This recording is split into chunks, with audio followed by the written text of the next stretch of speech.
Welcome to my YouTube channel. हजुरहरूलाई स्वागत छ मेरो सिक्किम रेसिपी च्यानलमा। आज चाहिँ म हजुरहरूलाई देखाउन गइरहेको छु रोस्ट मोमो एन्ड आलुको रेसिपी लिएर। यहाँ मैले एउटा बोलमा मैदा लिइसकेको छु र यसको 3 कप र यसको बादमा म इस्ट लिँदैछु। यसरी मैले इस्ट मैले 3 बिचो जति लिँदैछु। यसको यो सानो बिचोको इस्टको बिचोको हजुरले पनि हेर्न सक्नुहुन्छ भिडियोलाई। यसरी 3 बिचो जति मैले इस्ट लिएँ। त्यसको बादमा मैले नुन लिँदैछु। नुन 1 चम्मच जति नुन लिँदैछु मैले यसमा।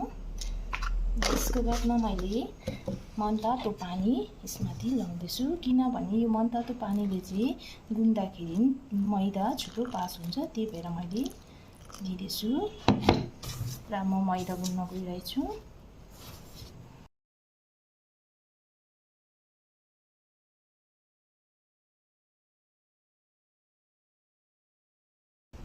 र यहाँ मैले मैदा गुनिसकेको छु र मैले एउटा प्लास्टिकमा यसलाई प्याक गरिदिनेछु। यसलाई आधा घन्टा जति राखिदिनुहोस्। आधा घन्टा जति राखिदिनुहोस्, मजाले पास्ट हुन्छ र पकाउँदा मजाले फुलिन्छ। त्यही भएर मैले यसलाई एउटा प्लास्टिकमा प्याक गरेर यसमाथि ढक्कन लगाएर राखिदिन्छु। यसलाई साइड गरिदिन्छु। र यसको बादमा म अब आलुदमको लागि रेडी गर्दैछु। र मैले यहाँ आलुदमको लागि अलरेडी रेडी गरिसकेको छु। यहाँ 3वटा आलु बोइल गरिसकेको छु र यसमा मैले 4वटा खोर्सानी कटिङ गरिसकेको छु काटेर। र मैले अदरक लसुन पनि पेस्ट गरिसकेको छु र काटेको धनिया पनि यहाँ रेडी गरिसकेको छु। र आधा जति मैले प्याज काटेर राखेको छु र आधा जति टमाटर र यसमा मैले 5 पालन पनि अलिकति रेडी गरिरहेको छु। र यसको लागि मैले अलिकति हुचिङ पनि रेडी गरिरहेको छु र यसको लागि आलुदमको लागि। र मैले यसमा कलर पाउडर पनि रेडी गरिरहेको छु र यसमा हल्दी पाउडर पनि रेडी गरिरहेको छु र यसमा नुन र यसमा तेल। यो चाहिँ सबै आलुदमको लागि म रेडी गरिरहेको छु। अब म आलुदम बनाउन गइरहेको छु। अब चाहिँ यहाँ तेल गरम भइसकेको छ। म फर्स्टमा यसलाई 5 गलन दिँदैछु।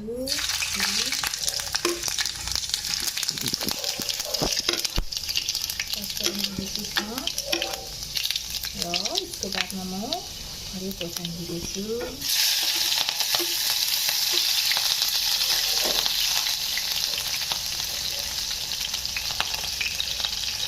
र यसको बादमा चाहिँ म लसुन दिँदैछु।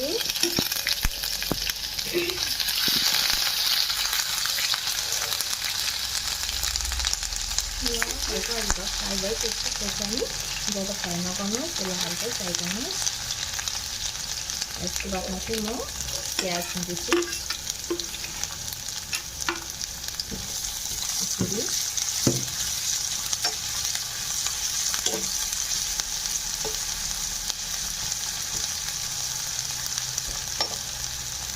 यसको बादमा चाहिँ म हल्दी दिँदैछु।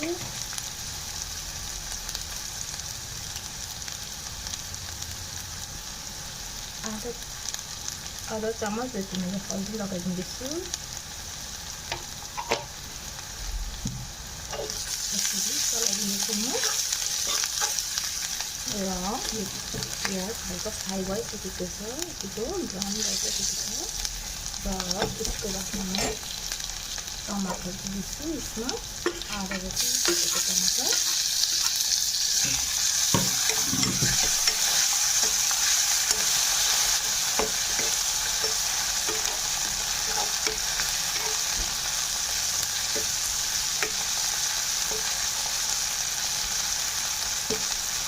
र म यसको बादमा म कलर पाउडर दिँदैछु। आधी चम्मच जति कलर पाउडर, बेसी नदिनुहोस्, त्यसमा बेसी भेल्नुहोस् थोरै रातो हुन्छ। यसबाट मैले हल्का दिँदैछु। यसरी चलाइदिनुहोस्। र यसको बादमा म नुन दिँदैछु। 1 चम्मच जति, 1 चम्मच नुन दिँदैछु म। र आलुदमको लागि यहाँ सब मसला रेडी भइसकेको छ। अब यसको बादमा म आलु लगाउँदैछु। यहाँ काटेर राखेको आलु र आलुलाई चाहिँ पिस बनाइदिनुहोस्।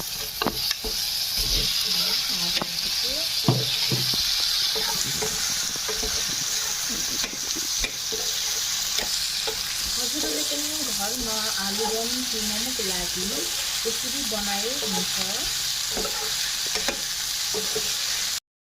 र म यसमा अलिकति भिटामिन पनि दिँदैछु र यसको बाद म यसमा अलिकति जस्तो पानी पनि दिँदैछु। यो पानीले चाहिँ आलुलाई हल्का पारेर किनकि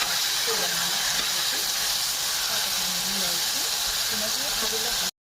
ग्यासको फ्लेमलाई सानो बनाएर यसमा ढक्कन लगाएर बन्द गर्नेछु 5 मिनट जति।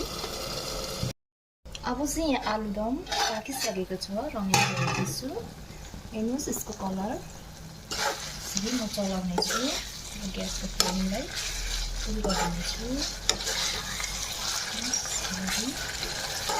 आलुको ग्रेभी आइसकेको छ। यसरी आलुको ग्रेभी आइसकेको छ र म यसको बादमा चाहिँ धनियाँ दिँदैछु यसको माथिबाट। सबैमा ग्रेभी भइसकेको छ।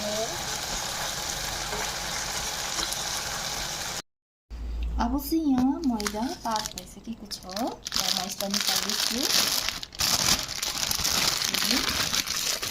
निकालेर यसमा लगाउँदैछु र म बेल्न गइरहेछु यो रोटीलाई।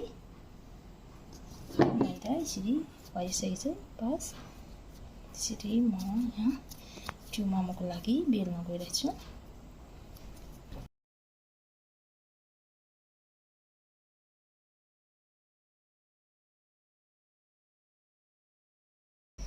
र म यसमा अलिकति फुको पिठो पनि लिँदैछु किनकि फुको पिठोले चाहिँ यहाँ टालिन्छ भनेर यसमा म फुको पिठो पनि अलिकति लगाउँदैछु।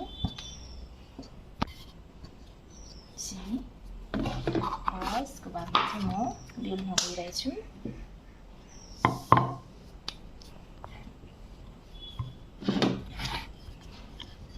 यसरी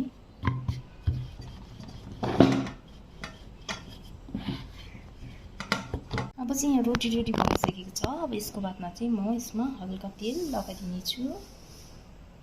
यसरी यो तेल चाहिँ टेस्टको लागि खाँदाखेरि यसरी राख्नुहोस्। यसरी सबै जग्गामा यसरी लगाइदिनुहोस् तेललाई।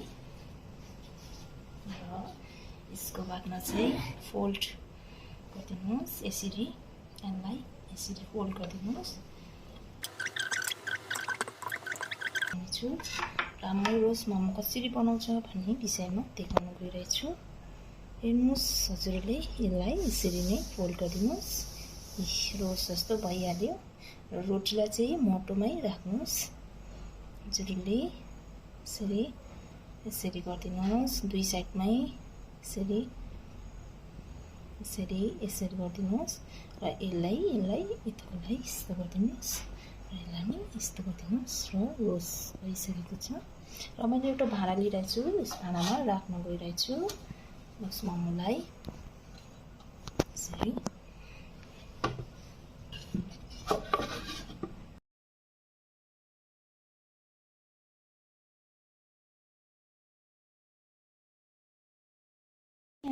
रोस्ट मोमो रेडी भइसकेको छ र अब म यसलाई स्टिम दिन गइरहेको छु। यहाँ पानी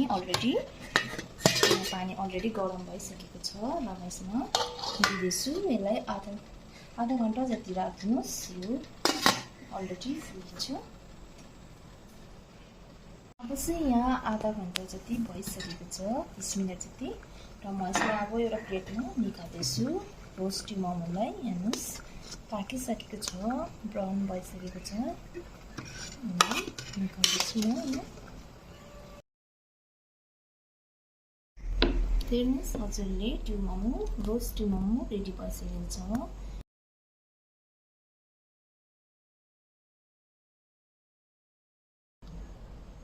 र मैले आलुदम पनि यहाँ प्लेटमा लिइसकेको छु। यसको बादमा म अलिकति हल्का धनियाँ लगाइदिनेछु यसको माथि यसरी। र यसको बादमा म एउटा सानो चमच ल्याउनेछु र आलुदम पनि रेडी भइसकेको छ र म यसको बिचमा राखिदिनेछु यसरी गरी। यसलाई साइड गरेर यसरी रोस्ट मोमोको बिचमा। र अब चाहिँ यहाँ रेडी भइसकेको छ रोस्ट मोमो र आलुदम। र हजुरलाई यो भिडियो मन पर्यो भने हजुरहरूले लाइक शेयर कमेन्ट गरिदिनुहोस् र मेरो यो भिडियोलाई मन पर्यो भने मेरो च्यानललाई सब्स्क्राइब पनि गरिदिनुहोस्। र अब चाहिँ यहाँ रेडी भइसकेको छ रोस्टी मोमो र आलुदम। र हजुरलाई यो भिडियो मन पर्यो भने हजुरहरूले लाइक शेयर कमेन्ट गरिदिनुहोस् र मेरो यो भिडियोलाई मन पर्यो भने मेरो च्यानललाई सब्स्क्राइब पनि गरिदिनुहोस्।